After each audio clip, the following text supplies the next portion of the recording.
Isang lihim na antingero ang ama ni Patio sa kanilang baryo. Musmus pa lamang ang binata, naririnig na niya ang mga kwento mula sa ama tungkol sa mga kakaibang nilalang. Ang mga kwentong yon ang nag-udyok kay Patio para sundan ang yapak ng manong na si Nardo. Gustong-gusto ni Patio ang ideya ng pagiging antingero. Sa katunayan, matagal na niyang pinag-aaralan ang mga bagay-bagay tungkol doon. Palihim niyang binabasa ang mga libro ng kanyang ama. Kung minsan, tinatangka niya ring hawakan ng mga nakasabit na anting-anting sa kwarto na matanda.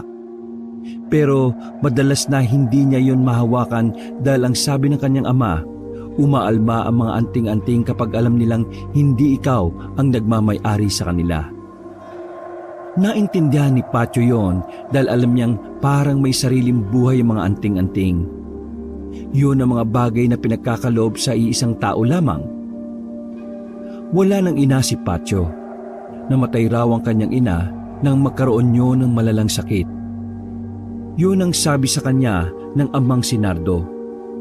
Namulat man sa walang inang pamilya, lumaki namang maayos si Patio.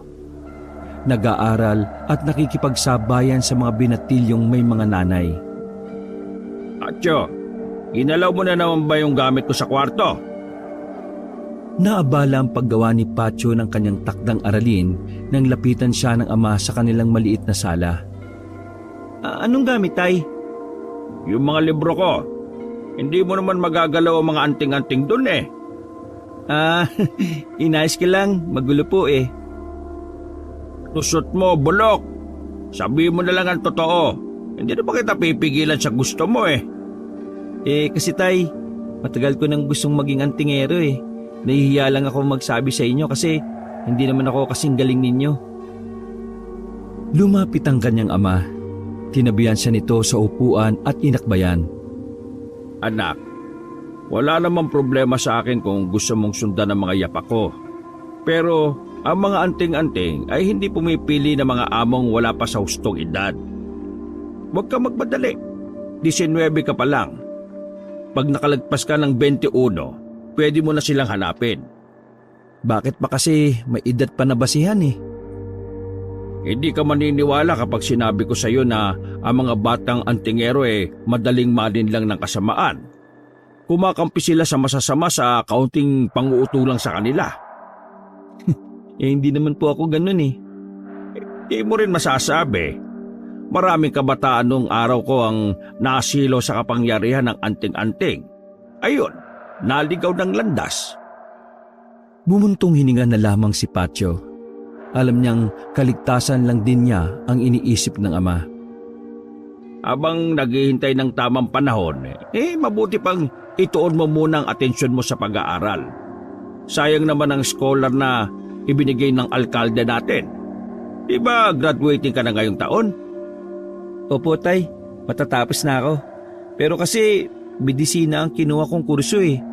Hindi ba pangit tingnan na naniniwala ako sa mga anting-anting pero naniniwala din ako sa science? Hindi naman pangit. Mas maganda kang dalawang sektor ang pinaniniwalaan mo para mas lumawak ang pag-unawa mo. Doon mo matitimbang kung alin sa dalawa ang mas mainam gamitin sa isang sitwasyon. Anting-anting ba o ang kapangyarihan ng siyensya? Lumapad ang ngiti ng binatang si Patio. Masaya siya dahil hindi nakapagtapos sa pag-aaral ang ama, ngunit mas matalino pa yon sa mga tatay na nasa kanilang baryo. Ay sige na, lalabas na muna ako ha. May kukunin lang akong manok kay kumpadre. May maihanda man lang tayo sa 15 taon niyang kamatayan. Tinapik na siya ng ama sa balikat. Paglabas noon ay isinandal ni Patio ang likod sa sandalan ng upuan. Ay nako. 2 taon pa. Hindi na ako makapaghintay na maging kagaya ni tatay. Ano kaya magandang nickname? Patyong Pogi. Patyong Supot. Wag na nga lang. Matagal pa naman eh. Ginawa na lang muna ni Patio ang kanyang takdang aralin. Kinabukasan na rin kasi kaagad ang pasahan nun. Inabot na siya ng gabi. nagluluto na rin ang kanyang ama ng mga sandaling yon. Isang buong manok lang ang handa nila at mga kakanin na binili pa sa sentro ng bayan. Simple lang naman din kasi ang buhay nila. Hindi naman sila mayaman pero kahit papaano, sementado ang bahay nila kahit isang palapag lang. Pagkatapos niyang gumawa ng takdang aralin ay humarap na silang dalawa ng ama sa altar. Nagtirik sila ng kandilang puti. Dinasalan nila ang larawan ng kanyang ina at pagkatapos ay nag-alay sila ng pagkain. Cecilia, malaki na ang anak mo. Pero huwag ka mag-alala. Inaalagaan ko siya ng mabuti. Nay, malapit na po ako makapagtapos. Lahat ng yun dahil sa inyo ni tatay. Mahal na mahal ko kayo, Nay. Bago pa kami magkaiyakan dito kami kakain na muna ha. Natawa na lang din si Patio. Masaya silang kumain ng ama nung gabing yon. Ang perpektong eksenang yon ang naglalarawan sa masayang samahan ng dalawa. Ang magandang imahe nila sa pagkainan bago mabalot ng lagim ang lahat. Dakong 9:00 ng gabi, daladala ni Patio ang isang plastik ng pagkain. Pinuntahan niya ang kanyang kaibigang si Tukek. Ang kaibigan niyang muntika ng ma-kick out sa school dahil nahuling ng boboso ng guro. Langyaan naman talaga Ano bang problema mo? Tawag ka ng tawag. Iritadong lumabas ng bahay ang lalaking si Tukek. Magulo pa ang buhok nito na parang kagigising lang o kababangon lang sa higaan. Bibigyan lang sana kita ng pagkain kasi death anniversary ni nanay. Pero parang masama yung timpla mo kaya uwi na lang muna ako. Oy! Teka, sandali. Sakto dating mo pre. Hindi pa kasi ako nakakain kaya masama ang mood ko Agad na inagaw ni Tukek ang pagkain at inalalayan si Patio na makapasok sa kanilang bakuran. To naman, matampuin. Pero kumusta ka naman? Ayos ka lang ba? Hindi ka naman malungkot? May konting lungkot pero siyempre, ayos lang naman ako. Ang mahalaga naman sa akin wala nang sakit at hirap na nararamdaman si nanay kung nasaan man siya ngayon. Ayos lang yan pre. Buti nga ikaw, may tatay kang responsable Tatay ko, walang kwenta. Uy, naan mo nga boses mo. Baka mamaya mabugbog ka na naman Pero, maiba tayo. Kumusta na nga pala yung pangarap mong maging antingero? May anting-anting ka na ba? Alam na ni tatay ang tungkol doon. Ang sabi niya, kapag nag-21 raw ako, saka pa lang ako pwedeng makagamit ng anting-anting. Agoy! Di nga ka. Ano pa nga bang magagawa ko? Di sundin yung sinabi niya na huwag ako magmadali. Ay, sayang. Sayang? Bakit sayang? May paggagamitan ka sana ng anting-anting mo pre. Ha? Sino? Kanino? Sa ano? Atin lang muna ito May kaklase kami pre. Weirdong babae siya. Maganda. Kaso di ko type Parang timang. Uy, makinig ka muna. Maganda nga siya pero parang may kakaiba siyang pagkatao. Ang kumakalat sa room namin, aswang yung pamilya na kaklase namin yun. Ano? Aswang? Paano nyo naman nasabing aswang yun? May katibayan ba kayo? Basihan. Baka mamaya chismis lang yan. Mabigat din na kasalanan ng pagbibintang, no? Ito nga kasi. Napapansin kasi namin na tuwing makakakita siya ng rosary o krus sa school, hindi siya mapakali. Siya nga yata yung nagtanggal ng krus sa section namin Tapos, alam mo ba pre, biniro siya ng isa naming kaklase na si Raulo. Hinagisan niya ng bawang yung babae. Yung babae, parang nabaliw, namutla, iyak ng iyak. Ang sabi ng iba, baka allergic sa bawang. Pero ang sabi ng iba naman, baka aswang. Hindi ako kumbinsido sa mga ganyang detalye, no? Dapat maaktuhan nyo. Saan ba nakatira yung kaklase nyo na yan? Walang nakakaalam binuntaan ng isa namin kaklase yung address na ibinigay niya sa school pero iba naman ang nakatira dun eh. Ako, medyo kay nahinala nga. Pero ikaw, mag-ingat ka ha. Kasi kung totoong aswang nga yun, baka madamay ka. Sa pagkakaalam ko, bababangis yung mga yan. Parang tao rin ko mag-isip, tuso at mapanlin lang. Kaya sana kung may anting-anting ka na, may maasahan na ako. Hindi pa nga pwede kaya umasa ka na lang muna. Napalingon si Tukek nang marinig ang galit na boses ng kanyang ama.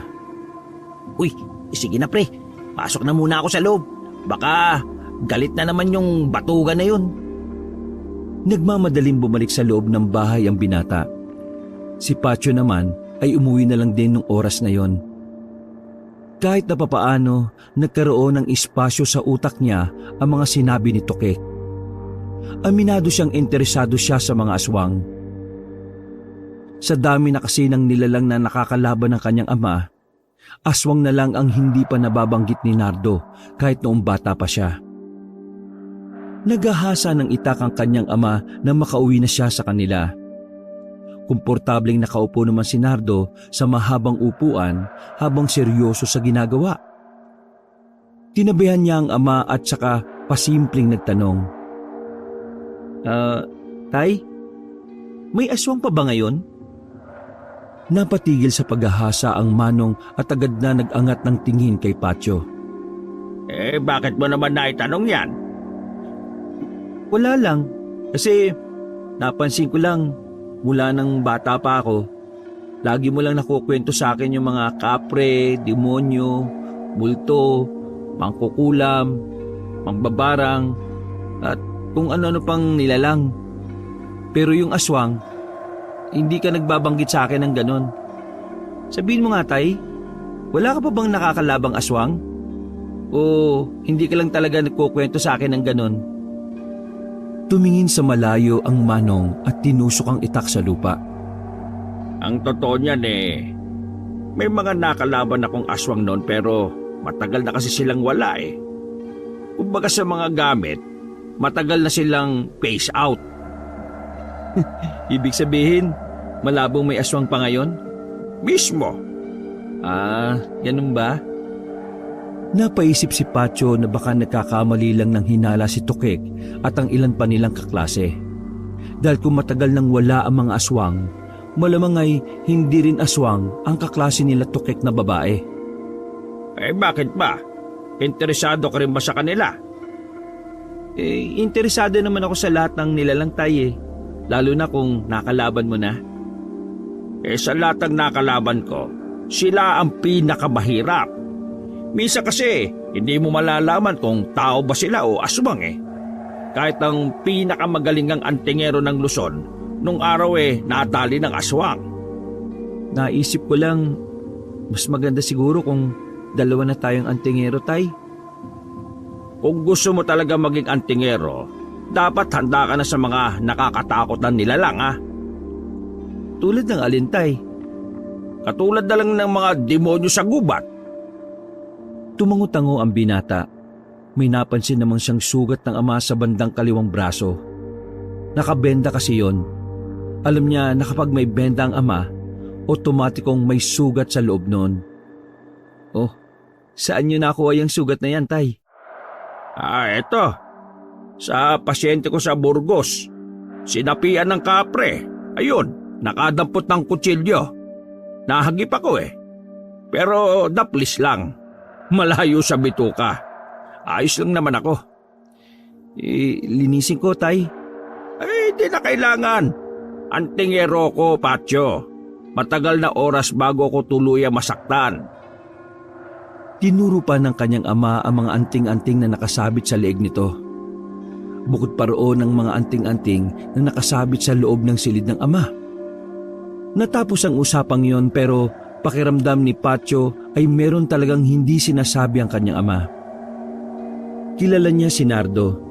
Hindi yun makatingin sa mata kapag nagsisinungaling. Kinabukasan ay maagang pumasok ng universidad ang binata. Nasa ika-4 na taon na siya sa kanyang kurso kaya naman todo ang kanyang pagsisikap. Nang nasa gate na siya ng kanilang paaralan ay bigla siyang hinila ni Tokek. Iisa lang din kasi sila ng pinapasukan. Uy, kung makahila naman to parang ginawa akong bata eh. Pre, ayun oh, si Luisa. Siya yung sinasabi ko sa yung pinaghihinalaan naming aswang. Unang tingin pa lang ni Patio, may naramdaman na kagad siyang kakaiba. Hindi niya maipaliwanag ang bigla ang pagbigat ng kanyang pakiramdam. Lalo na nang napatingin sa direksyon nila ang babaeng si Luisa. O di ba pre? Ang scary, di ba? Sa puntong yon, unang beses lang sa probinsya nilang yon na may isang tao na talagang naging dahilan para tumayo ang balahibo ni Patio. Palagay niya may kakaiba sa babae.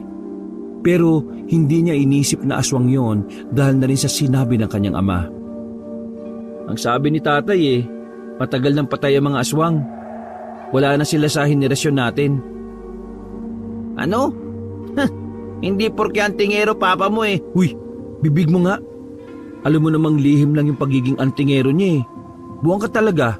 Ay, sorry. Inalis muna ni Patio sa isip ang kaklaseng babae nila Tokek. Itinoon na lang muna niya ang atensyon sa klase. Matapos ang isang subject, nagkaroon ng emergency meeting ang mga professor. Naiwan na naman sila sa silid na walang ginagawa. Kaya naman, naisipan na lamang ng binata na matulog. Kahit na maingay, nakaidlip si Patio. Nananaginip pa nga siya na nasa sementeryo na pala siya. Nasa kalagitnaan siya ng sementeryo at may mga boses siyang naririnig. Tila ba tinatawag siya ng mga kaluluwa na pumunta roon. May naririnig siyang salita. Isang salita na katunog ng burger.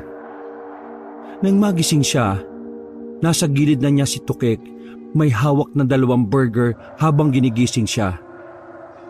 Burger! Uy! Burger! Gising! Yun na pala ang naririnig niya, pero hindi pa rin niya makakalimutan ang mga misteryosong boses. Malakas ang kutob niya na merong pahiwatig ang mga yon sa kanya. Ikaw na lang ang nandito. Mga kasama mo nasa kantin na. Break time na eh. Pambihira, nakatulog pala ako. Tinanggap ni Patio ang isang burger at kinain. Akala niya libre pero bigla siyang siningil ni Tokek habang may nakakalukong ngiti. Mabilis na lumipas sa mga oras at uwian na naman. Paglabas ni Patio sa gate ay hinila na naman siya ni Tokek. Isa pang hila mo, hihilahin ko na yung junior mo. Kainis ka. Sama ka sa akin. Oh, saan na naman ba? Sundan natin si Luisa. Buwang ka ba talaga? Gusto mo maireklamo tayo? Hindi naman tayo magpapakiti. Aalamin lang natin kung saan siya nakatira. Para malaman natin kung talaga bang aswang siya o hindi. Ang kulit mo naman. Tara na. Ayun na siya.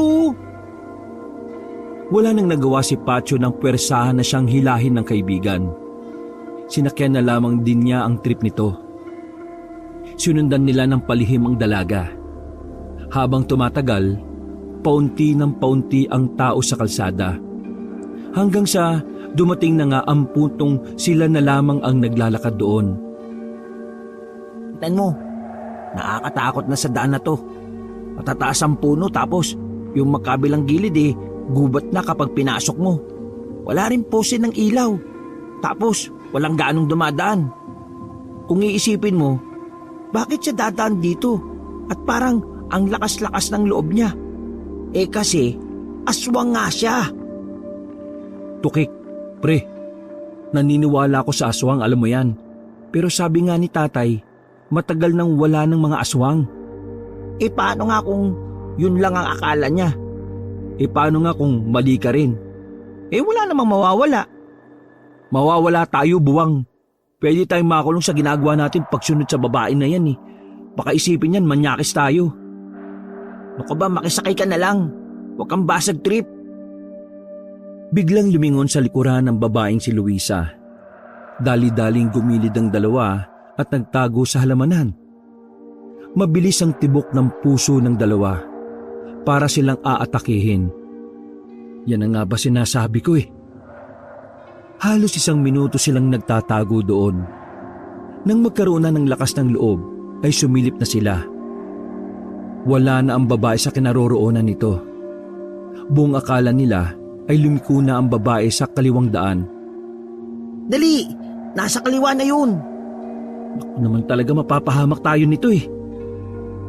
Ako ba ang sinusundan niyo? Nagulat ang dalawa nang marinig ang tinig ng babae sa kanilang likuran. Nanlalaki ang mata nitong nilingon si Luisa. Kalmado lang ang dalaga, pero tila kakaiba ang ngiti nito sa kanilang dalawa. Mukhang may gusto yata kayong sabihin sa akin. Ha? Anong sinusundan ka namin? Hello? Sino ka ba? Bakit ka namin susundan? Yun nga rin ang gusto ko malaman eh. Bakit niyo ako sinusundan? Miss, hindi ka namin sinusundan. Ang totoo niyan, iisa lang naman kasi tayo ng direksyon ng pupuntahan eh. Nahiya lang kaming lumapit sa iyo kasi baka isipin mo na masamang tao kami, lalo na sa ganitong lugar. Hindi naman bago na may mga masasamang loob dito. Kung pamilyar ka sa mga nangyayari dito, marami na kasing napapahamak dito eh, karamihan babae. Tsaka, buti nga nasa likod mo kami. Para kung may mga ano sa'yo, may makakakita, di ba? Ganun ba? E di, hindi niyo pala talaga ako sinusundan? Ang kulit mo naman, hindi nga. Ilang beses ka bang inirin ng nanay mo?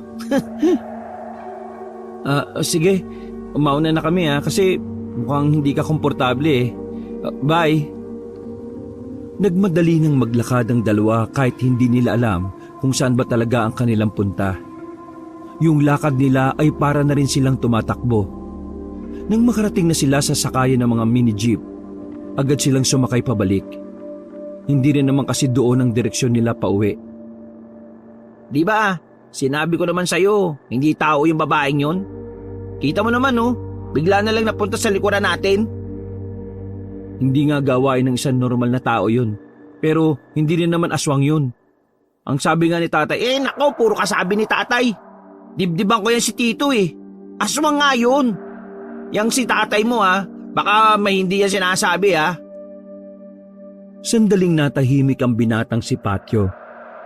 Sa mga nangyari sa kanila, parang unti-unti na siyang naniniwala kay Tukek.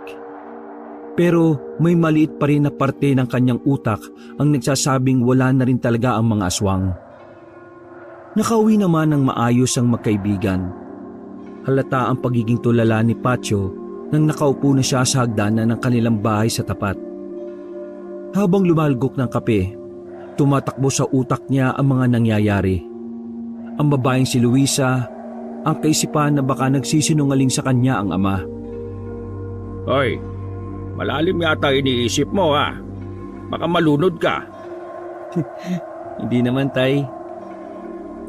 Ngumiti na lang siya ng mapait. Alam niyang hindi yun ang tamang pagkakataon para pag-usapan ng mga bagay na gusto niyang malaman. Napansin na naman niya na parang may sugat na naman si Nardo. Pero hindi yun nakabenda kaya halatang halata. Napapaisip man kung saan na naman nakuha ng ama yon, minabuti na lamang niyang isang tabi ang pagtatanong.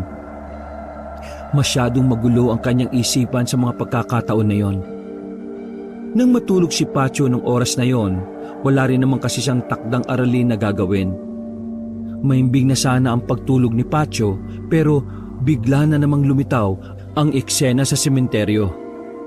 Naririnig na naman niya ang mga boses at sa pagkakataong yon, wala na siyang naririnig na burger. Tangi mga tinig ng mga kaluluwa na parang nakikiusap sa kanya. Nagising si Patio. Pawis na pawis, pero maluwag naman ang kanyang paghinga. Dahil sa sunod-sunod na pagpapahiwatig ng sementeryo, lakas loob siyang lumabas ng bahay at nagtungo roon. Sobrang tahimik na ng paligid. Flashlight lamang ang dala niya at kutsilyo, na mukhang pupurul-purul pa. Walang katao-tao ron. Wala na rin ang gwardya doon sa di malamang dahilan. Pumasok siya sa sementeryo. Doon din nakalibing ang kanyang iba, kaya kabisado niya ang mga daan. Pilit niyang inaalala kung saan sa parte ng sementeryo ang nakikita niya sa panaginip. Nang makarating na siya sa kalagitnaan, nakakaramdam na siya ng kakaibang lamig. Humawak siya sa magkabilang braso niya. Parang nagsisisi na siya na pumunta roon na mag-isa. Mga ilang sandali lang, narinig niya ang misteryosong boses. Iho, ikaw ang makakatulong sa amin. Sino yan? Lintik. Lintik ka rin. Kinakausap kita na maayos eh. Aray! Bigla na lang may humila ng buhok ni Patio. Dahil doon ay mas lalo siyang natakot. Pero hindi niya rin maintindihan kung bakit parang hindi niya magawang tumakbo. Para bang humina ang kanyang tuhod sa mga sandaling yun. Ikaw ang napili ng mga kaluluwa, kaya ikaw ang nararapat para sa... Anong napili? Uy! Ayoko pang mamatay! Hindi pa ako tapos! Wisit na tao to oh! Humangin ng malakas kaya kinilabutan lalo si Patio. Para hindi na makasabat pa ang binata, ay binilisan na lamang ng boses na yon ang kanyang pagsasalita. Ikaw ang pinili ng mga kaluluwa para maging amo ng isang anting-anting. Ikaw ang magiging antingero na papaslang sa mga aswang na pumaslang din sa amin. Ikaw ang magiging susi para tuluyan na kaming makakyat sa itaas.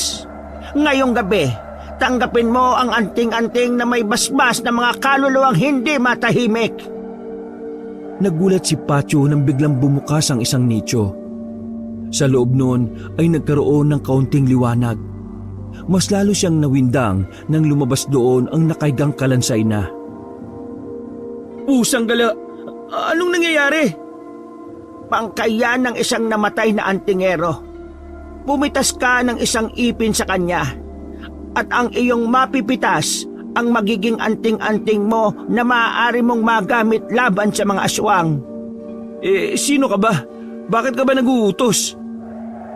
Nabura na ang takot sa dibdib ni Patio at napalitan na yon ng inis. Ang dami mong sinasabi! Bilisan mo na! Bago pa ako sumanib sa iyo para ako mismo ang gagawa ng inuutos ko! Sa takot ay nagmamadaling lumapit si Patio sa kalansay na nakalabas ng bahagya mula sa nicho. Pikit mata na lamang niyang pinitas ang ipin ng bangkay na yon. Inamoy niya pa saglit at napadura na lang siya dahil sa baho. Hindi yata nag-toothbrush to bago namatay eh.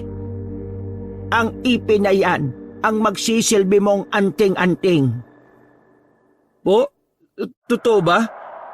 Paano kayo ito magagamit? Gagawin mo siyang kwintas. Kapag suot mo yan, magkakaroon ka ng pambihirang tapang.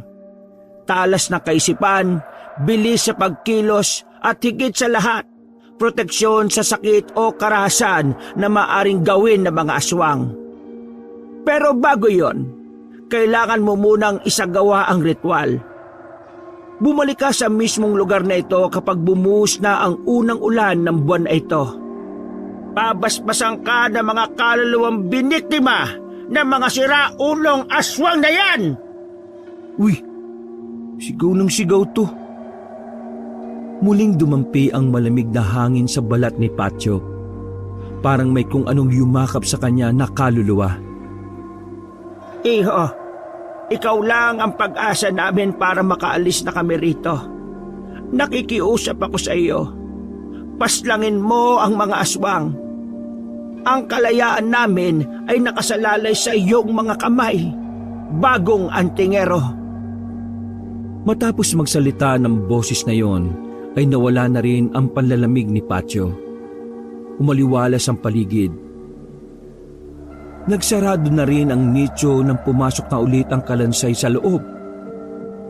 Hindi makapaniwala si Patio na nangyari ang mga sandaling yon. Pero dahil doon, napatunayan niya na hindi totoo ang sinasabi ng kanyang ama. Buhay pa ang mga aswang dahil kung wala na ang mga yon, marahil nakaakyat na ang mga kaluluwang biktima ng mga aswang. Nagmamadaling makabalik ng bahay si Patio. Pagdating niya sa kanila, nilagok niya kagad ang nasa plastic bottle. Halos maubo-ubo siya dahil lambanog pala ang tinungga niya at hindi pala tubig. Nakaramdam agad siya ng hilo, kaya nag-init na lang siya ng tubig para magkape, para kahit na papaano ay mawala ang tama ng lambanog. Dakong alas 5 na madaling araw, nagising din si Patyo. Naramdaman niya kasing gising na rin ang kanyang ama. Sabay silang nag-almusal sa mga oras na yon. Palagi kasi ni Patyo, yun na rin ang tamang oras para kumpirmahin kung totoo nga bang may nakukuhang anting-anting galing sa mga kaluluwa ng patay. Tay, may tanong lang ho ako. Tungkol na naman ba yan sa aswang? Hindi po. Tungkol sa mga anting-anting. Gusto ko lang namang malaman kung saan-saan makukuha ang mga anting-anting. Umayos ng pagkakaupo ang kanyang ama at sandaling tinikman ang kapeng nasa tasa.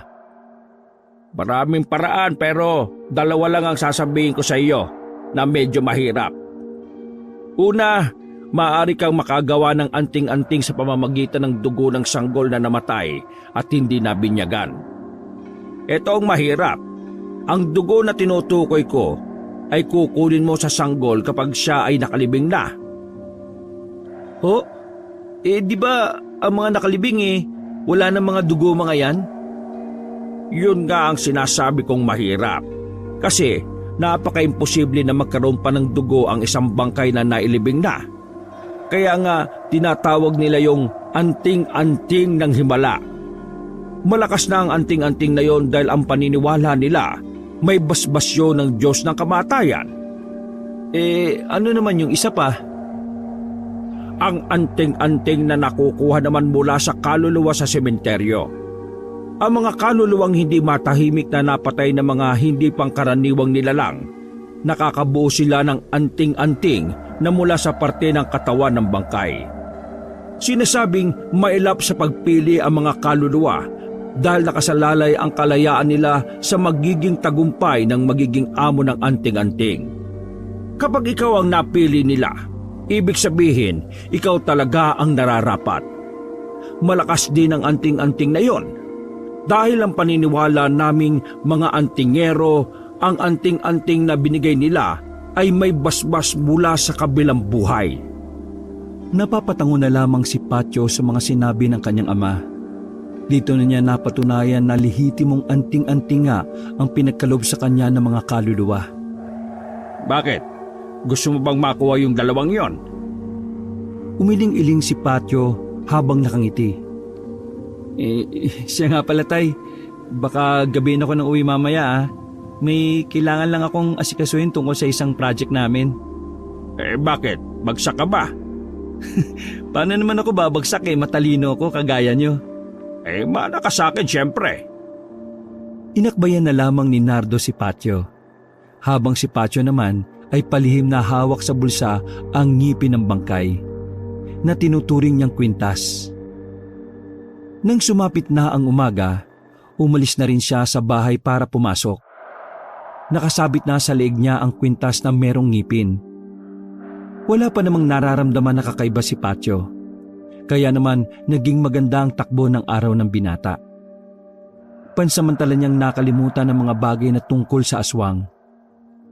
Nakafocus si Patyo sa kanyang pag-aaral. Tila ba perpektong araw na sana yon para sa kanya.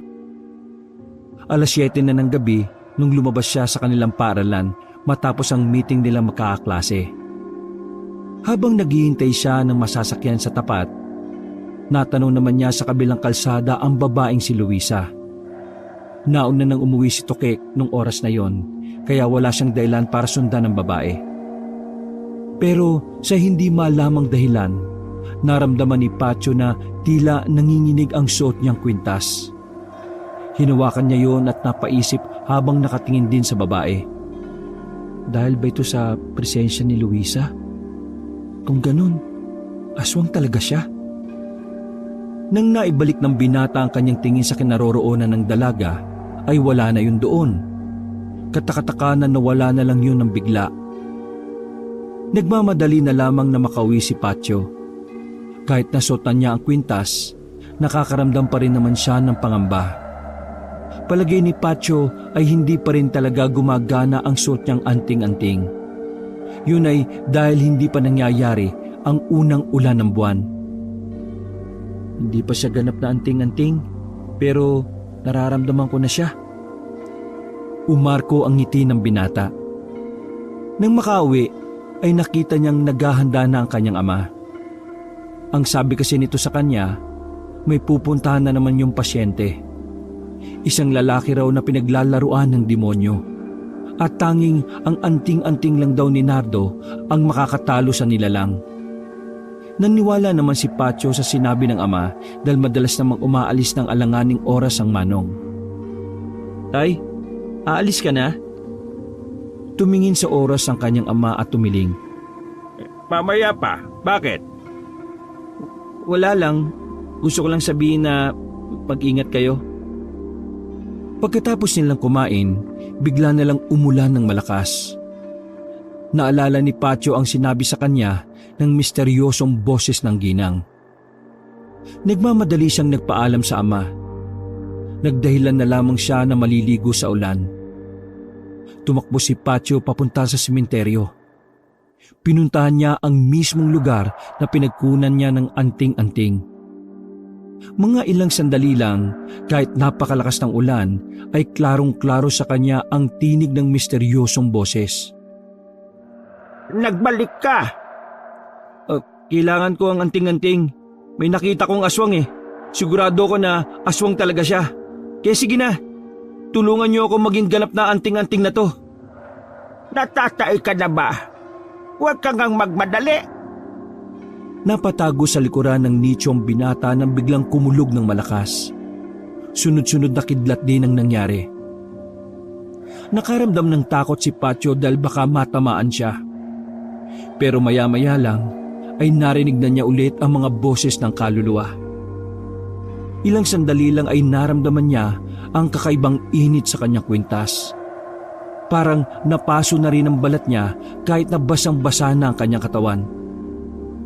Makakalayas ka na! Ha? Yun na po yun?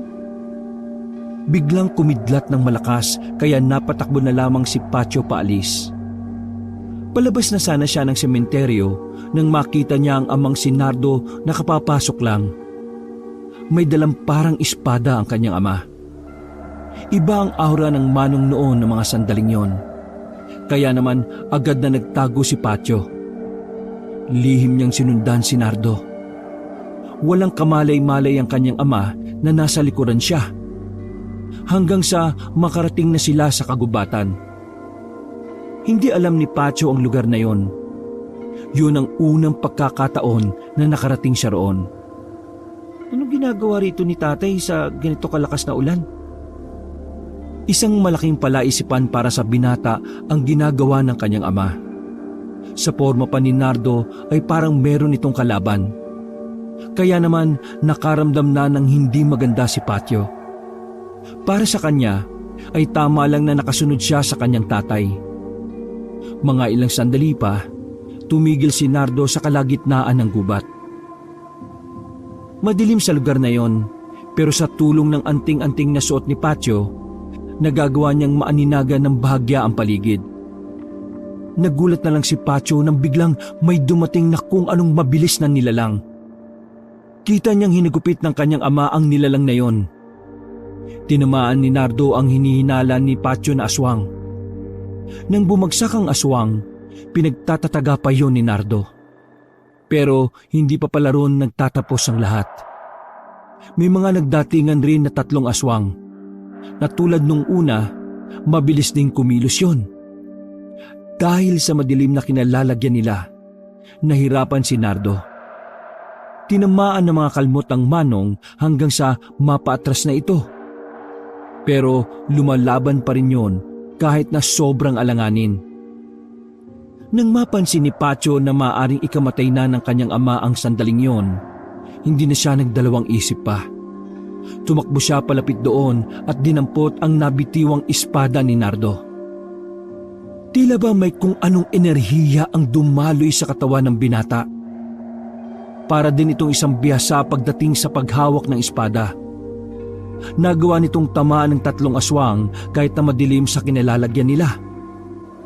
Bagay na ikinagulat naman ni Nardo. Sugatan ng 3 aswang kaya napilitan na lamang ang mga yon na umalis.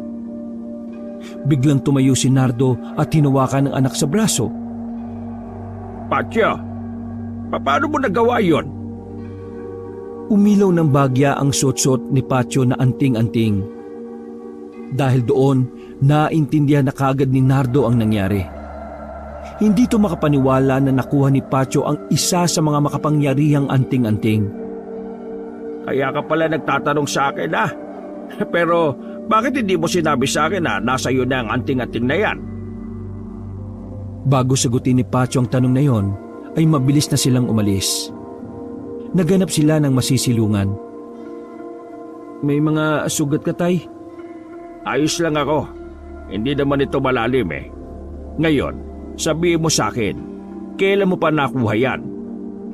Noong nakaraang gabi lang po, dahil sa paulit-ulit na panaginip na nasa sementeryo ko.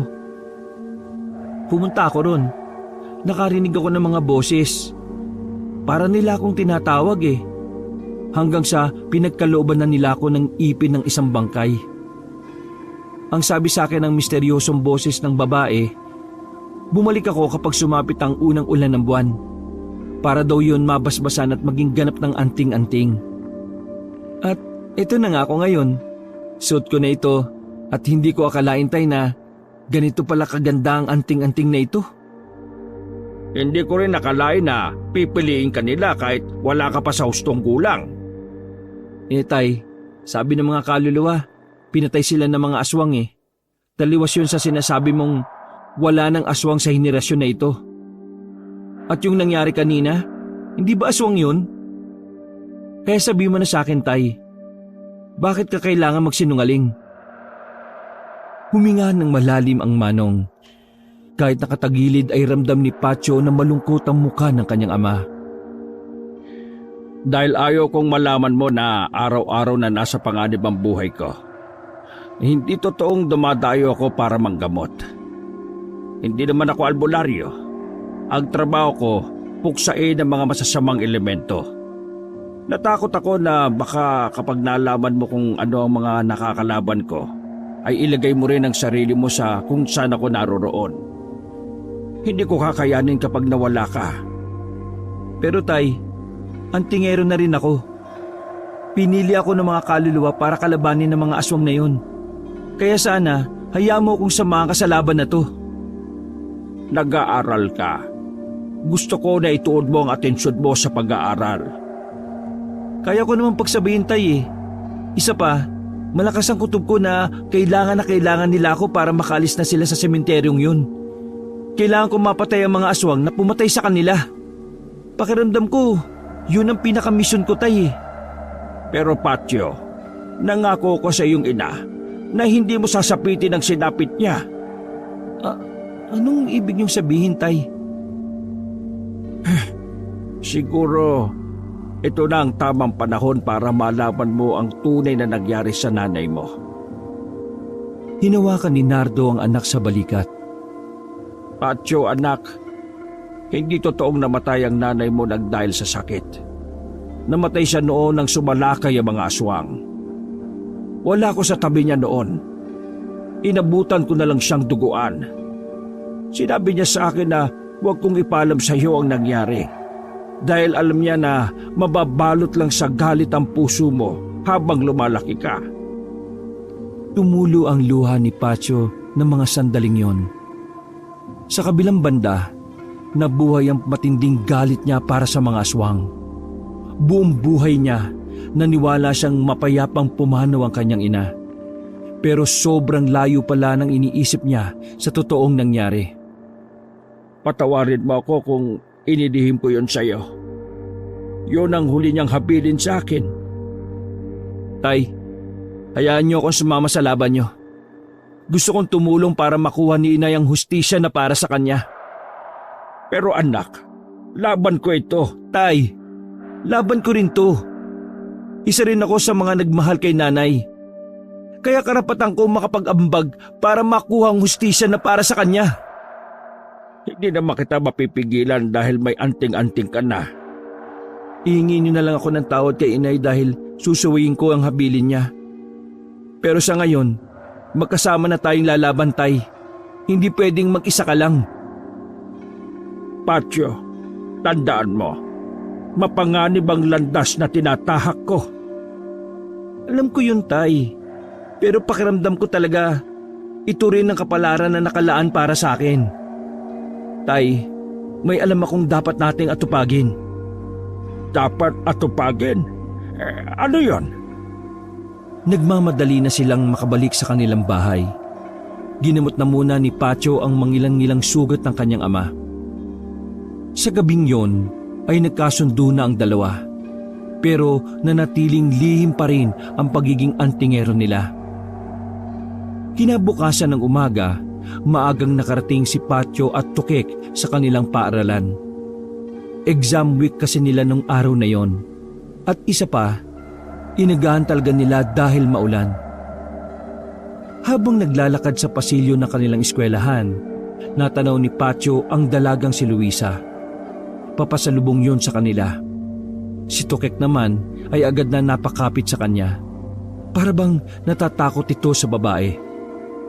Pre, ayan na yung aswang. Shh! Huwag kang mag-alala. Akong bahala. Tumigil sila Patyo sa paglalakad. Nang nasa harapan na nila ang babaeng si Luisa, nilabas ni Patyo ang anting-anting sa kwelyo niya. Nang laki ang mata ng babaeng si Luisa at dali-dali yung umalis. Natataranta at parabang natatakot. Napailing na lamang si Patyo at Tukek. Mabilis na lumipas ang mga oras. Dumating ang oras ng break time. Ang sabi ni Tukek, hindi na raw pumasok si Luisa. Ang palagay ni Patyo, nakaramdam na ng takot ang dalaga. Marahil alam na ng dalaga na delikado ang buhay niya sa kamay ni Patyo.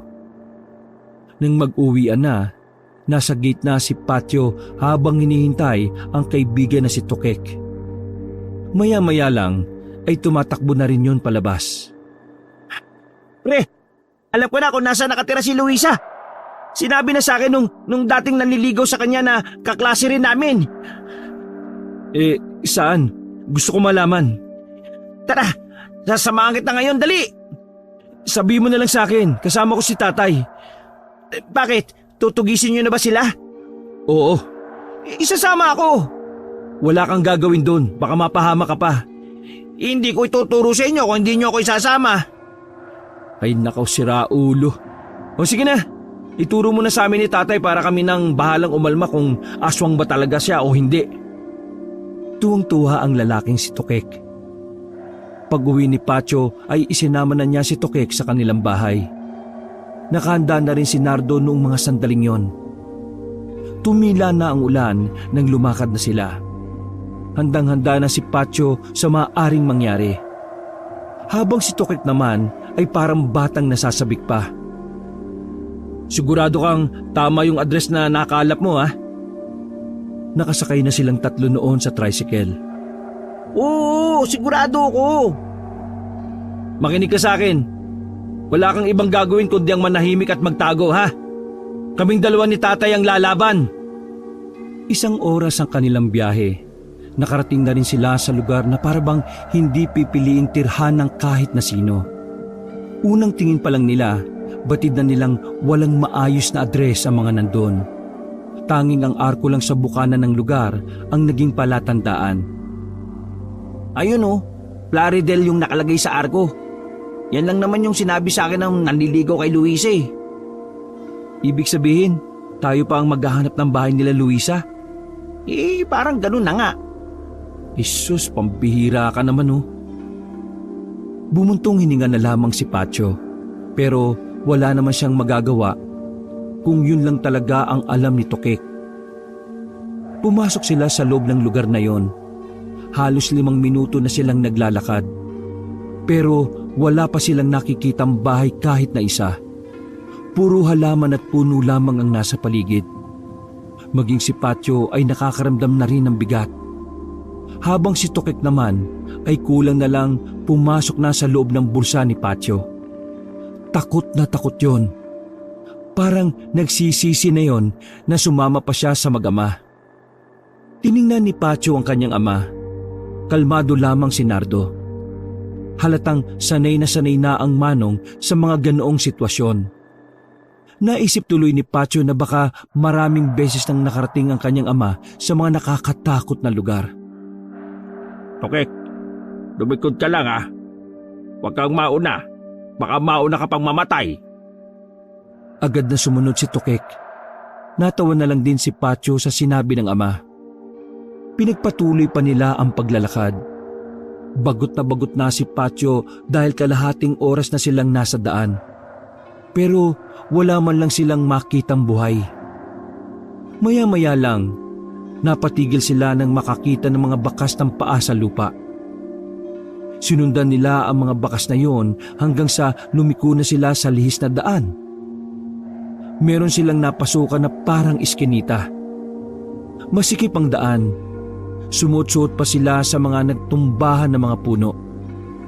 Hindi nagtagal, uminit na ng bahagya ang kwintas ni Patio.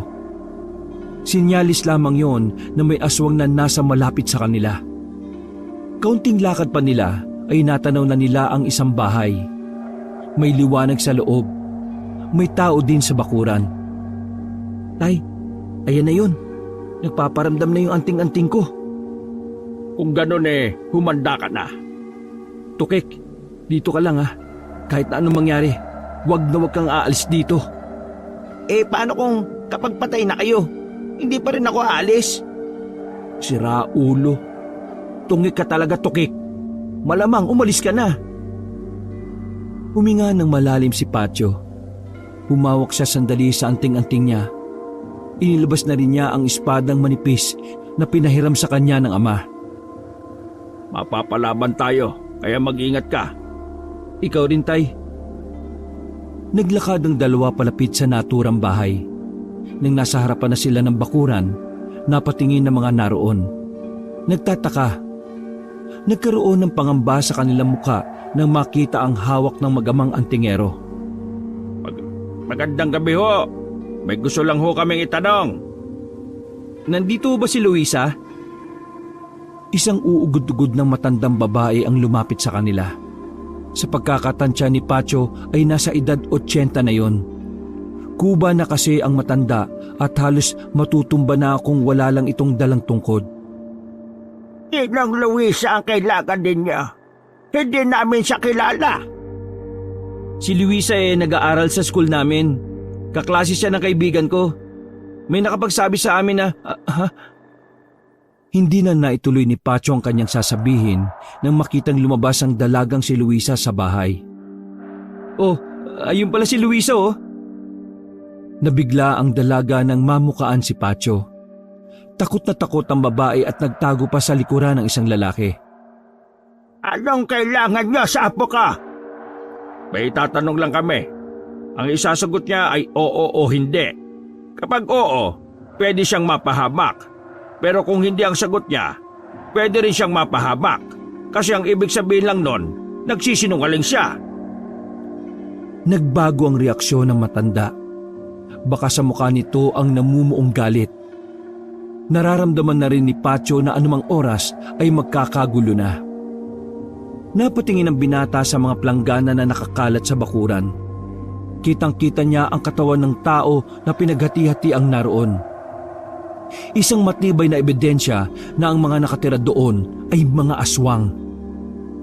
Kung sino man kayo, pagsisisihan niyo na pumunta kayo rito. Tingnan natin kung sino magsisisi ngayong gabi. Nagulat na lamang si Nardo nang biglang inamba ni Patio ang hawak na espada. Tinaga niya agad ang matanda sa bandang balikat. Nang magbago ng anyo ang matanda, hindi nagdalawang isip si Patio na itarak na ang espada sa tiyan ng kaharap nila. Paghugot ni Patio ng espada ay saka naman ang pagbagsak ng matanda. Dilat pa ang mga mata nito. Dahil sa ginawa ni Patio ay naggalit ang mga nasa bakuran. Kabilang na si Luisa na sa mga pagkakataong yon ay iba na rin ang itsura. Pambihira ka naman anak. Hindi mo naman sinabi na mainipin ka. Nagtalikuran na ang mag-ama. Kapwa nakataas na rin ang kanilang mga armas. Naglabasan na rin ang iba pang mga aswang na nanggaling sa loob ng bahay. Pumalibot ang mga yun sa kanila. Pero wala namang nararamdaman na kaba si Patyo. Bawat maliliit na detalye ng galaw ng mga aswang, misteryosong naririnig ng binata. Palagay niya, gumagana na ang anting-anting. Hindi na hinintay pa ni Patyo na umatake ang mga aswang. Siya na mismo ang unang tumakbo palapit sa mga yon. Sumunod naman ang kanyang ama. Nagtalunan sa bubong ang ibang aswang habang ang iba naman ay hinarap sila. Sinubukan ng isang aswang na sugatan si Patyo gamit ang matatalas na kuko. Pero nagulat ang mga aswang nang hindi man lang nadaplisan si Patyo. Para bang dumulis lang ang kuko ng aswang. Malakas na anting-anting ang gamit ng anak ko. Kahit anong gawin nyo, hindi kayo makakasugat. Ngayong gabi, ipapaintindi ko sa inyo kung bakit nausong salitang kamatayan. Parang biyasang mandirigma si Patyo na muling lumusob sa mga aswang. Isa-isang pinagpapapatay ni Patyo ang mga aswang na malapit sa kanya. Habang si Nardo, tumayo na lamang sa gilid nang matapos patayin ang isang aswang. Naubos na agad ni Patyo at Nardo ang nasa ibaba. Matapang na tumingala si Patyo at tinutukan ng espada ang mga nasa bubungan. Luisa! Bumaba na kayo dyan! Ano ba kasalanan namin sa inyo? Lahat kayo mga aswang ay mga salot. Tingnan nyo, karne ng tao ang kinakain nyo. Pumapatay kayo ng tao para lang mabuhay. Isa pa, kayo mga aswang ang dahilan kung bakit nawala ang nanay ko. Kaya lahat kayo, papaslangin namin. Wala kami kasalanan sa iyo. Kung kumakain man kami ng karne ng tao, yun ay dahil doon kami nabubuhay. Hindi ka pwede magrasyon ng ganyan. Walang tamang dahilan para pumatay ka ng mga inosenteng tao. Mga aswang kayo. Matagal na kayong nampepeste sa sangkatauhan. Hindi ako papayag na kahit sa henerasyon ko, manggugulo pa rin kayo. Nak, kalma lang. Mag-focus ka. Tumango na lamang si Patyo sa kanyang ama. Alam kong kilala nyo supremo ng mga aswang. Kung ituturo nyo sa amin kung nasaan sila, hindi namin kayo papaslangin. Namin kilala yan. Walang aswang sa probinsyang ito ang hindi nakakakilala sa supremo ng mga aswang. Kaya huwag kang magkaila-iha. Tama ng daldal. Kung ayaw mo magsalita, kausapin mo na lang itong espada ko. Biglang pinukol ni Patyo ang espada sa direksyon ng dalaga. Pero isang lalaki ang humarang at tumama sa kanya yon. Walang sinayang na pagkakataon na mag-ama. Dali-dali silang sumampa sa drum at umakyat sa bubungan. Marahas na hinugot naman ni Patyo ang espadang nakatarak sa lalaking aswang. Magbabayad kayong lahat! Magbabayad kayo! Bagyang lumaki ang katawan ni Luisa sa mga pagkakataong yon. Hindi inakala na mag-ama na may ibabago pa pala ang itsura ng dalaga. Gayon din ang ibang aswang na nasa bubungan. Mas pumangit pa ang mga loko. Iba na to, Patyo. Paanong iba na? Bigla na lang humaba ang buhok ni Luisa. Gumapang ang buhok ng babae patungo sa paanan ni Nardo. Kumot! Tinaga ni Nardo ng espada ang buhok kung kaya't nakawala siya roon. Ang ibang mga aswang naman, sabay-sabay na lumusob sa kinaroroonan ni Patyo. Sa hindi malamang dahilan, hindi makagalaw si Patyo. Sumakit din ng bahagya ang kanyang ulo. Nakaramdam din siya ng hilo. Ang nasa isip ng binata, gumagamit na ng itim na salamangka ang mga aswang. Sa kanyang pagkakaalala, ang mga ganoong aswang na kayang gumamit ng mga salamangka ay ang mga aswang na inaral ang gawain ng mga mangkukulam. Nadumog ng mga aswang si Patyo. Nahulog siya sa ibaba at pinagtulungan ng mga aswang na yon. Patyo! Dito ka lang, tanda! Gumapang muli ang buhok ng dalaga. Pero inilabas ni Nardo ang isa niyang anting-anting. ang anting-anting na tutulong sa kanya para hindi siya mahawakan ng aswang. Ang kulit mong kubot ka! Hindi na nakatiis si Nardo. Lahat na ng anting-anting na dala niya ay isinuot na niya. Kaya kahit na anong gawin dito ng mga aswang ay parang hindi yun tinatablan. Isa akong mabangis na antingero. Lahat ng anting-anting nasa akin na. Kaya hindi mo ako kakayanin. Sinugod ni Nardo ang babae. Hindi kaagad nakagalaw si Luisa kaya agad niya yung nahiwa sa dibdib. Samantala, nagtalsika naman ang mga aswang nang muling bumangon si Pacho. Wala itong kasugat-sugat kahit na makailang ulit pa itong saksakin at kalmutin. Isa-isang pinagsasapak ni Pacho ang mga aswang. Pinagbababali niya ang leeg ng mga yon na parabang bumabali lang siya ng sanga ng puno.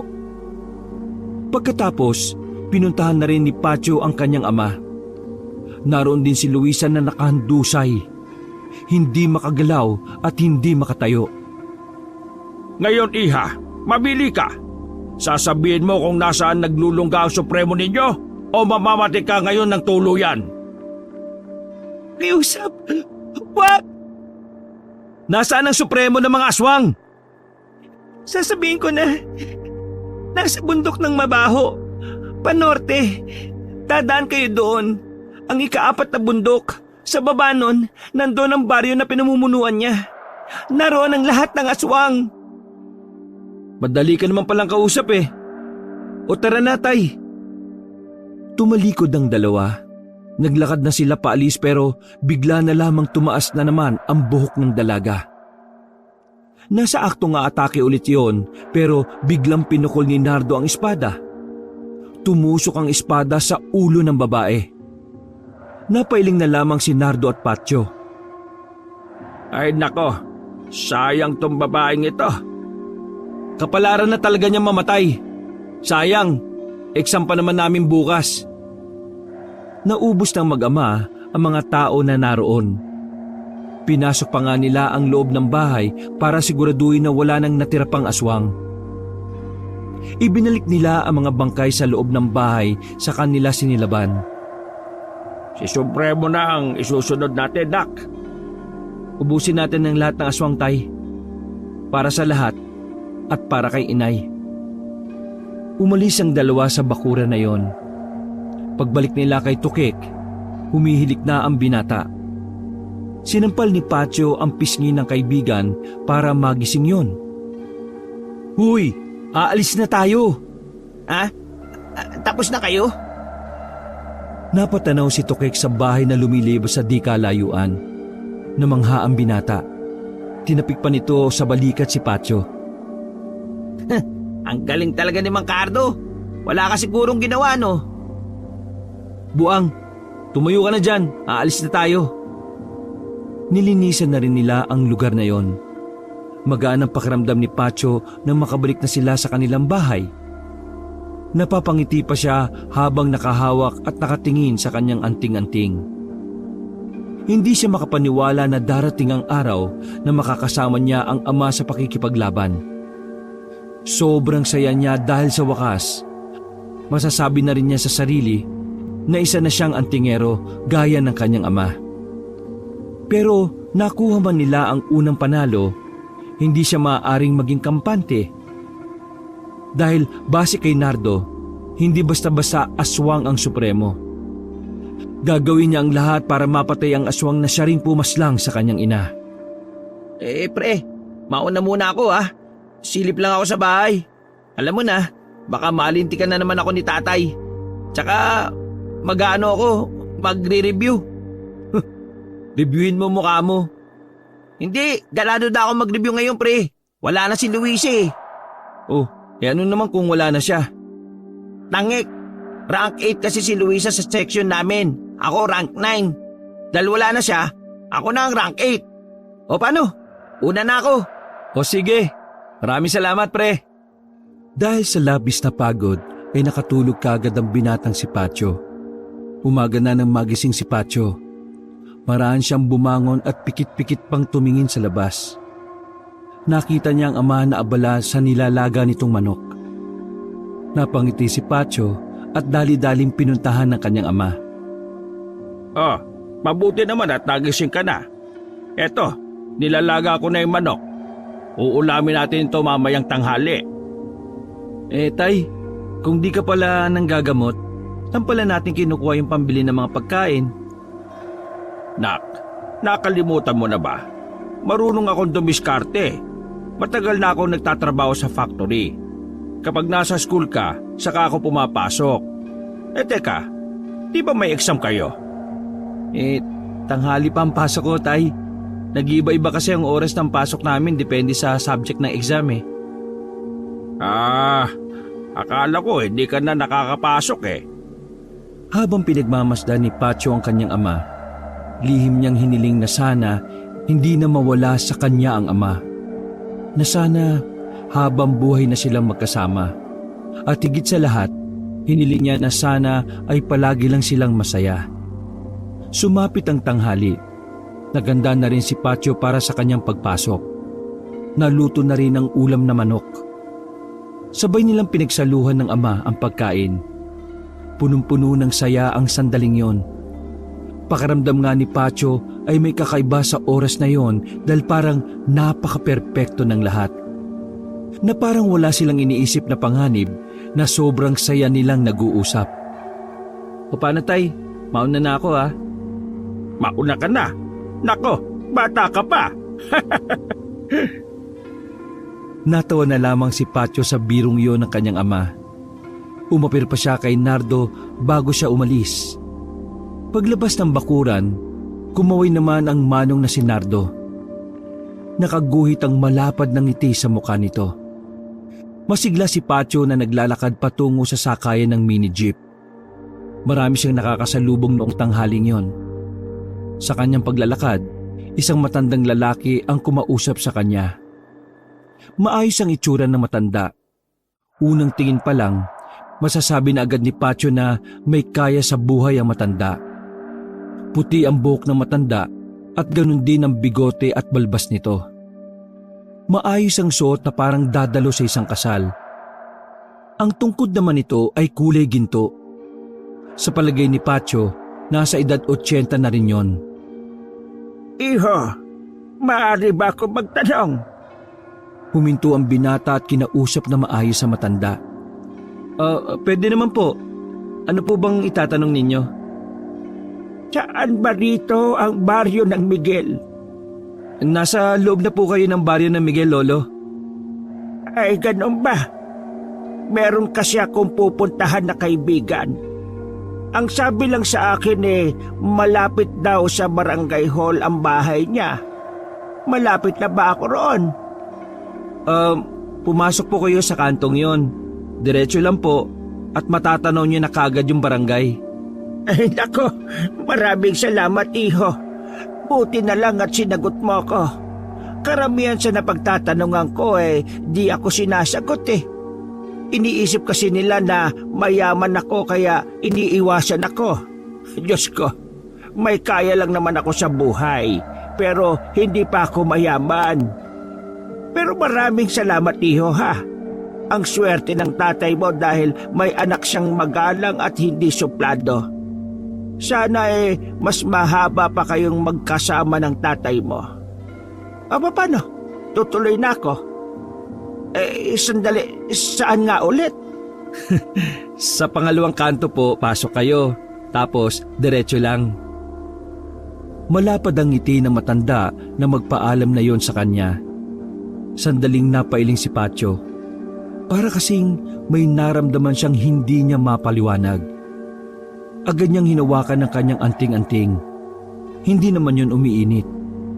Wala yung kahit na anong sinyalis man lang na masama. Dahil doon, nasiguro ni Pacho na normal na tao lang yung matanda. Iniisip niya lang na baka dala lang ng mga nangyari kaya nagiging tamang hinala na siya palagi. Hindi na lamang niya yun pinansin. Sumakay na rin siya sa mini jeep at saka bumiyahe patungong eskwelahan. Ganado si Pacho nung araw na yon. Sa sobrang saya niya ay nagawa niyang sagutan ng lahat ng dapat sagutan sa exam. Partida, hindi siya nagbabasa-basa.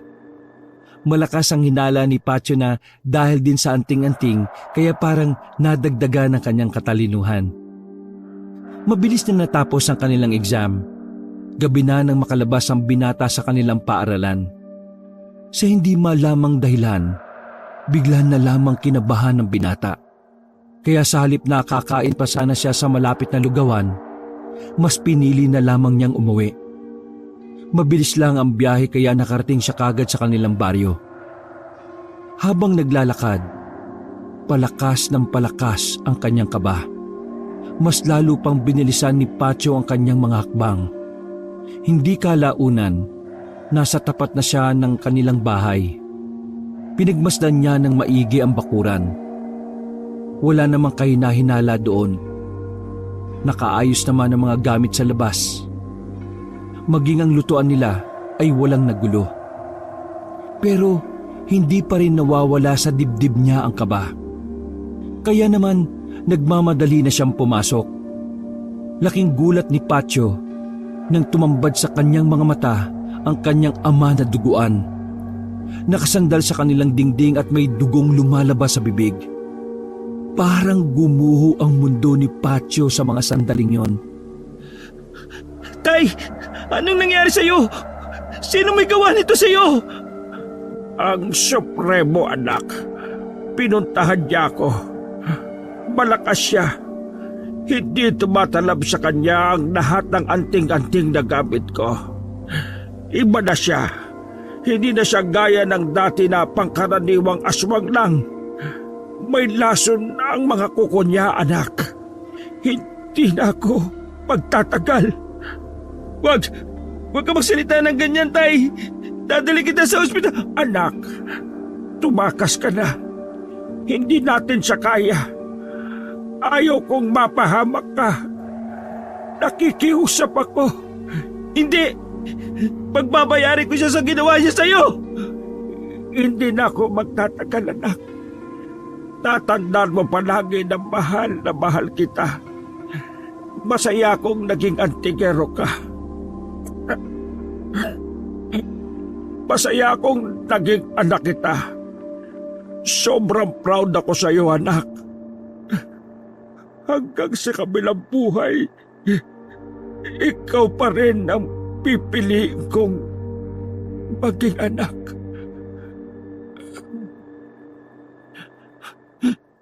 Itay! Itay! Pakiusap! Huwag mo akong iwan, Tay! Tuluyan nang nag-unahan ng mga luha ni Patio nang makitang bumitaw na ang kamay ng ama sa kanyang pagkakahawak. Sa sandaling yon, mag-isa na lamang nalalaban si Patio. Wala na ang kanyang ama, ang isa sa magagaling na antingero. Hindi na ibinurol pa ang katawan ni Nardo, gaya ng hiling nito sa sulat na nabasa ni Patio. Mas ginusto na lang ng manong na maging abo. 5 araw matapos ang pagkawala ng ama ni Patio, mas lalong nag-alab ang pagnanais ng binata na maubos sa mga aswang. Habang nakatingin sa larawan ng kanyang ama na nakadikit sa maliit na banga, nakasarado ang kanyang magkabilang kamao. Pinapangako ko sa inyo, Tay. Ipapanalo ko ang laban na ito. Dahil kung hindi, mas gugustuhin ko na lang ding mawala. Naramdaman na lamang ni Patio ang kaibigan niyang si Tukek. Hinagod nito ang kanyang likuran. Kahit na paano, gumagaan ang pakiramdam niya dahil kasama pa rin niya si Tukek. Hanggang sa mga sandaling yon. Mas makakabuti siguro kung wag ka na munang pumasok para makapagpahinga ka. Pahinga? Hindi ako magpapahinga. Pupuntahan ko ang mga aswang at uubusin ko silang lahat. Lalo na matandang yun, ang supremong yun. Nagkiskisa ng mga bagang ni Patio nang maalala matandang nagtanong ng direksyon sa kanya. Hindi niya maiwasang hindi magalit. Kung alam lang niya na ang matandang yun pala ang supremo ng mga aswang, pinaslang na sana niya kagad yun bago pa makarating sa ama niya. Kinagabihan, Hinanda ng lahat ni Pacho ang kanyang mga kagamitan. Nagdala siya ng pana at maraming palaso na nakasabit sa kanyang likuran. Sinukbit niya rin doon ang espada na huling ginamit ng kanyang amang si Nardo. At ang pinakamahalaga sa lahat ay ang kanyang anting-anting na bigay ng mga kaluluwa sa sementeryo. Bumuntong hininga si Pacho. Sandali siyang nagdasal na sana maging maayos ang lahat para sa kanya. Pagdilat ng kanyang mga mata, narinig na naman niya ang misteryosong boses ng ginang. Kahit na anong mangyari, huwag kang mawawalan ng tiwala sa anting-anting. Ang anting-anting na nasa iyo ay mas lalong lumalakas kapag nararamdaman nito na pinagkakatiwalaan mo siya. Hindi na nagulat si Pacho sa tinig na yon. Hindi na rin siya sumagot. Tumango na lamang siya bilang tugon. Pacho! Pare! Saan ka pupunta? Huwag mo sabing! Hingal na lumapit si Tukek sa kanya mula sa labas. Pupunta ka mag-isa at haharap ka sa mga aswang na yon? Lalo na doon sa Supremo na yon? Oo, wag ka na sumama. Ayaw kong pati ikaw ay mawala pa sa akin. Pero wag ka na makulit.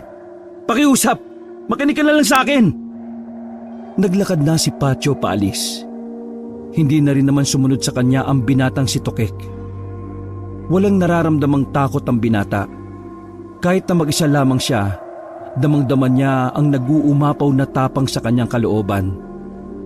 Nilakbay niya ang kagubatan patungo sa Norte Damaso. Tinakbo niya ang daan para mas mabilis siyang makarating doon. Kaya 3:00 pa lang ng madaling araw ay nakarating na siya roon. Bungad pa lang ng baryo ay may mga aswang na kagad siyang nakita. Walang sabi-sabi niyang pinaghahataw ng espada mga yon. Kakaiba na rin ang bilis na pinapakita ni Pacho na talagang walang sinabi ang bilis ng mga aswang. Wala pang kalahating oras, pumalibot na ang mga aswang sa kanya. Nang sabay-sabay na umatake ang mga yon, sabay-sabay ding nagsibagsakan ng mga aswang. Sa isang iglap, naubos niya ang mga yon. May mga natira pa naman, pero natakot na sa kanya. Ilang sandali lang ay lumabas na rin ang tinatawag na supremo ng mga aswang. Yun na matandang nakausap niya sa daan. Kita na tayo, iho. Pero sa puntong ito, iba na ang gusto kong itanong. Pwede ko bang malaman kung ano ang pakiramdam na mawalan ng ama? Saka ko na yan sasagutin kapag napatay na kita. Lulusob na sana si Pacho nang maramdaman niya na parang bumigat ang kanyang pakiramdam. Pagtingin niya ulit sa matanda, nakaramdam siya ng sobrang takot. Nanginginig ang kanyang mga tuhod. Iho, hindi ba nasabi sa iyo ng ama mo na hindi ako tinatablan ng mga anting-anting? Ibig sabihin lang nun, tatablang ka nito. Biglang lumapit sa kanya ang matanda at kinalmot si Pacho ng mahaba. Lumabas agad ang malapot na dugo mula sa mahabang hiwa. Napaluhod ang kanyang kaliwang tuhod. Hindi. Bakit ngayon pa? Bakit ayaw mong pakisama? Pabulong niyang sabi sa anting-anting. Iho, ako ang supremo ng mga aswang. Marami na akong napaslang na antingerong malalakas. Tingin mo ba kakayanin mo ako? Samantalang di hamak na mas malalakas sa'yo ang mga pinaslang ko. Pagangat ni Pacho ng tingin sa matanda, kulay itim na ang lahat ng mga mata nito. Mas makakapal din ang mga ugat sa mukha nito. Diretso na rin ang tayo nito at medyo nagkalaman ang katawan. Patutunayan ko sa iyo na hindi lahat ng bago ay mahina. Ha! Nagpapatawa ka yata, bata. Paano mo ko tatalunin? Wala kang ang magawa. Umaasa ka lang sa anting-anting. Muling lumapit sa kanya ang Supremo. Pinagkakakalmot siya nito sa likuran hanggang sa tuluyan na siyang mapadapa. Nahihirapan na siyang kumilos. Pakiramdam niya, isa na lamang siyang pangkaraniwang tao na mamamatay lang ng ganun kadali. Sa ganito lang ba matatapos ang lahat? Bigla niyang naalala mga sinabi sa kanya ng misteryosong boses. Kailangan niyang magtiwala. Kailangan niyang iparamdam sa anting-anting na kahit hirap na siya ay hindi siya susuko. Sa ganoong kalagayan, pinilit ni Pacho na makabangon. Nagtaka ang matanda at parang nakaramdam ito ng kaunting insulto nang tumawa ang binata. Akala mo ba susuko na lang ako ng ganun-ganun na lang? Nagkakamali ka, tanda! Talagang matibay ka. Pwes, tatapusin na kita. Pumangit na ang mukha ng matanda. Humaba ang mga pangil nito at mga kuko. Nasa aktong lulusob na ulit ang Supremo nang biglang umilaw ng malakas ang anting-anting. Nasilaw ang aswang dahil doon. Sinamantala ni Pacho ang pagkakataon na kunin ang espada sa lupa. Tila ba lumakas ulit ang kanyang katawan sa mga sandaling yon. Buong puwersa niyang binwelo ang espada. Habang tila nabulag sa liwanag ang aswang, itinarak niya ang espada sa dibdib. Isinagad niya yun hanggang pinakadulo. Hindi mo dapat minamalit ang antingero sa bagong henerasyon. Hinugot ni Pacho ang espada at hinataw ng malakas ang lieg ng Supremo. Gumulong ang ulo nito sa lupa na nakalabas pa ang mahabang dila. Huminga ng malalim si Pacho. Tumingin siya sa kalangitan. Tay, Nay, tapos na. Nanalo ang anak niyong antingero. Isa-isang pinugutan ni Pacho ng ulo ang mga bangkay doon bago umalis. Yun ay para masiguro na lahat ng aswang doon ay patay na. Umaga na nang makauwi siya sa kanilang bahay. Nakangiti niyang niyakap ang maliit na banga kung saan naroon ang abo ng kanyang ama. Habang ginagawa niya yon, narinig naman niya ang mga misteryosong boses. Tila ba tinatawag siya ng mga yon. Kaya naman kahit madungis pa, ay dali-dali siyang tumakbo sa mismong lugar kung saan niya nakuha ang anting-anting. Natalo ko mga aswang. Makakalaya na kayo at makakaakyat na. Babawiin niyo na rin ba ang anting-anting? Hindi. Mananatili sa iyo yan. Gamitin mo sa kabutihan. Tinawag lamang kita para tuluyang magpaalam sa iyo. Maraming salamat sa ginawa mo. Sa wakas, nakamit namin ang kapayapaan. Sana ay mas marami ka pang matulungan laban sa mga masasamang elemento ng mundong ito. Paalam. Mag-iingat ka palagi, anak. Pagtapos marinig yon ni Pacho ay humangin ng malakas. Tuluyan nang nawala ang malamig na atmosfera. Napangiti na lamang si Pacho. Kahit na nawala na ang kanyang ama, masaya na rin siya dahil nagawa na niyang wakasan ang kasamaan ng mga aswang. Palabas na siya ng sementeryo na may mapagtanto siyang isang bagay. Ang boses. Sa kanya lang yun nakilala kung kailan hindi niya na yun muli pang maririnig. Isang ngiti na lamang ang naipakita niya habang nakatingin sa kalangitan. Maraming salamat, Nay. Sana ay magkasama na kayo ni Itay. Wakas,